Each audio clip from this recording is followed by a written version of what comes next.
Terima kasih Anda masih bersama kami. Bagi Anda yang baru saja bergabung, kami hadirkan kembali 3 berita utama hari ini. Rumah bedeng dan warung serta toko di kota Palembang terbakar.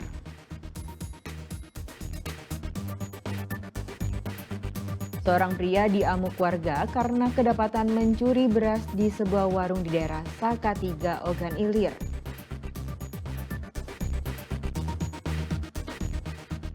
Pejabat Wali Kota Pagar Alam diperiksa Inspektorat Provinsi Sumatera Selatan terkait adanya dugaan pelanggaran pilkada.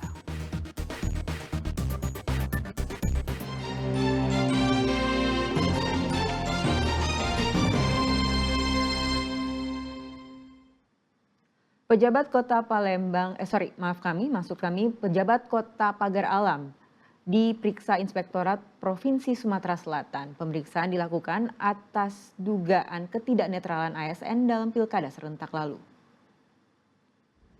Pak Nelson hari ini periksa, Pak. Pejabat Wali Kota Pagar Alam, Nelson Firdaus, memenuhi panggilan Inspektorat Provinsi Sumatera Selatan untuk menjalani pemeriksaan atas dugaan adanya pelanggaran dalam Pilkada 2024 pada Kamis lalu. Nelson diduga mengarahkan dukungan terhadap salah satu pasangan calon gubernur dan calon wakil gubernur pada Pilkada 27 November lalu melalui pesan singkat WhatsApp. Inspektur Provinsi Sumatera Selatan, Kurniawan, menyatakan pemeriksaan tersebut terkait dugaan keterlibatan ASN dalam gelaran Pilkada serentak lalu. Namun, Kurniawan belum dapat menjelaskan karena masih menunggu hasil pemeriksaan. Terkait yang viral itu, Pak, ya?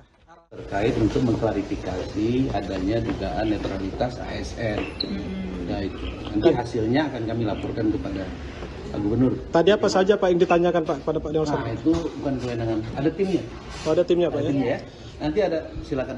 Prosesnya berapa lama ya, Pak? Dari jam 9 tadi ya. Sanksinya? ASN itu apa, Pak? Mengumpulkan suara dari ASN? Nanti itu materinya dari tim, ya. Sanksinya nanti apa saja, Pak? Ya, nanti disimpulkan. Oke? Makasih ya. Oke, makasih ya. Dalam penyelenggaraan pilkada, aparatur sipil negara harus bebas dari pengaruh dan intervensi semua golongan dan partai politik. Pemanggilan Nelson Firdaus ini merupakan buntut dari laporan paslon nomor urut 1 Herman Deru dan Ci Ujang ke Sekda Provinsi Sumatera Selatan dengan dugaan ketidaknetralannya sebagai PJ Wali Kota Pagar Alam yang menginstruksikan untuk memilih paslon tertentu pada pilkada serentak lalu. Ardian Saputra melaporkan dari Palembang. Makin lincah saja pencuri motor di kota Palembang. Ulah 2 pencuri terekam kamera pengawas saat beraksi di sebuah minimarket. Hanya kurang dari 1 menit, motor sudah dibawa kabur. Udah lama dia tuh kayaknya. Santai dan tenang, pencuri ini turun dari motor kannya. Sambil melihat situasi, ia kemudian menuju motor incaran. Terlihat lihai, ia langsung memulai aksinya. Dan dalam hitungan detik, motor sasaran pun langsung dibawa kabur. Sepertinya si pencuri sudah ahli. Terlihat ia memakai helm lengkap karena mungkin sadar ada kamera pengawas yang mengintainya. Peristiwa ini terjadi di salah satu minimarket di Jalan Opi Raya, Jakabaring, Palembang. Korbannya adalah seorang nenek berusia 65 tahun. Ia baru sadar motornya hilang setelah seseorang memberitahunya. Oh, mana itu? Aman jawabnya. Dari saya belanja lagi berapa detik, ambil sebentar, ngulang lagi, tengok ada motor, tanya lagi. Yang ayo 3 kali lah naruh ke di meja, nah di ACC, nah di pembayaran. Ada yang pakai di luar, ada hilang lagi keluar kalau. Dari rekaman pengawas, Polrestabes Palembang akan mengintai keberadaan pencuri. Dede Irwansyah melaporkan dari Kota Palembang. Bermodal baju seragam petugas operator, komplotan pencuri menggasak modul baterai menara telekomunikasi. Pencurian dilakukan di 60 lokasi di seluruh Sumatera Selatan dengan kerugian mencapai 1,5 miliar rupiah. Sekilas orang-orang di video ini seperti petugas operator telekomunikasi.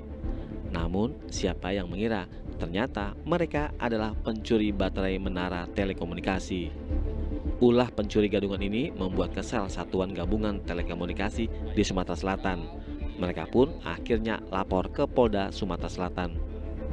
Tak tanggung-tanggung, modul baterai menara telekomunikasi di 60 lokasi raib dibawa kabur komplotan pelaku pencuri ini. Terbanyak terjadi di Palembang dan disusul 7 daerah lainnya. Pencurian telah terjadi selama 1 bulan terakhir dengan 13 laporan polisi serta kerugian mencapai 1,5 miliar rupiah. Dengan hilangnya perangkat telekomunikasi ini mengakibatkan hilangnya servis pada area tersebut, Pak. Di mana servis itu adalah berkaitan dengan jaringan telekomunikasi dan teman-teman warga yang menggunakan 4 operator yang ada, baik itu Telkomsel, Indosat, Excel dan juga Smartfren. Jadi dari hilangnya servis maka tidak ada layanan data ataupun komunikasi yang tersedia di lokasi tersebut. Modul baterai dan sejumlah peralatan yang hilang dicuri membuat terganggunya jaringan pada 4 perusahaan telekomunikasi hingga terputusnya jaringan sinyal kepada masyarakat. Pelaku kini diburu polisi bermodal video CCTV dan bukti lainnya. Ardian Saputra melaporkan dari Palembang. Identitas korban dengan luka senjata tajam di leher dan ditemukan tewas di kebun karet Desa Talang Tabur adalah Wasaparudin, warga Talang Anyar, Talang Ubi. Korban diduga menjadi korban pembunuhan.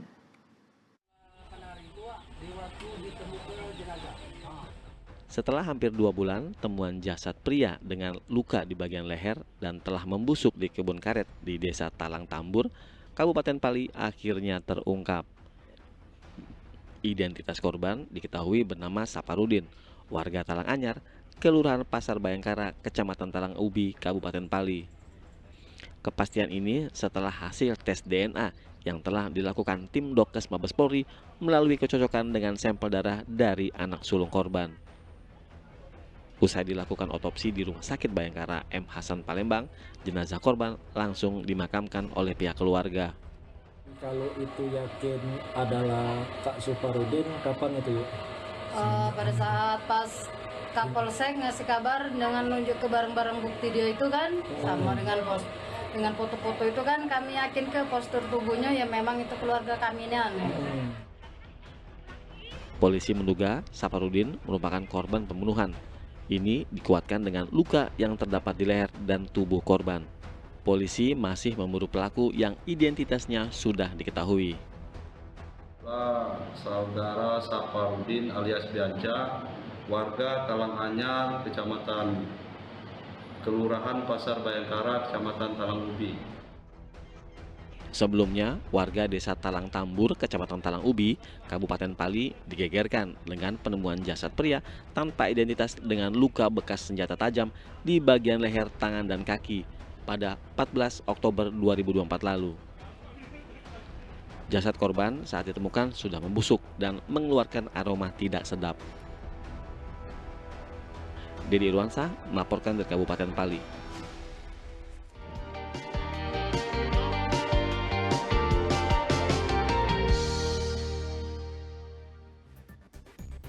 Ya, laporan tadi mengakhiri berita Palembang hari ini. Saya Nadia Kartika berterima kasih atas perhatian dan kebersamaan Anda. Selamat beraktivitas dan sampai jumpa.